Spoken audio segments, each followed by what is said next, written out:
new Volvo S60 has been designed to be a true driver's car, offering an engaging and enjoyable driving experience in all situations.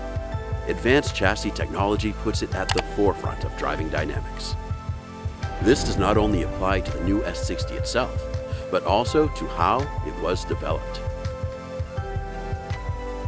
Volvo Cars was one of the first car manufacturers in the world to implement a full-scale, state-of-the-art simulator for driving dynamics.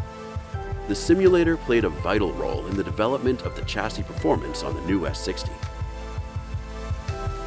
With this advanced simulator, we have been able to test and evaluate things like wheel suspensions, brakes and geometry very early in the development process, even before the first test car was actually built.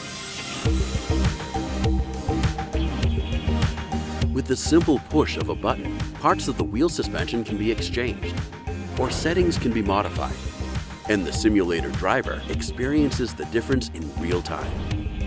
The 60 series cars have been the first where the simulators have been used from the beginning, through the entire development process.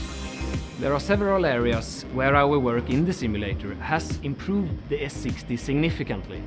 For example, based on our test results here, the geometry of the rear axle was changed in order to improve the balance and agility. With the simulator, we have an excellent foundation once the real-life testing begins. It's about making the car better, not just save time. I believe we have created the best driver's car so far in Volvo's history.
this is the moment that he actually needs to drive Okay. it on. So he did it on time.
Han var hemma själv.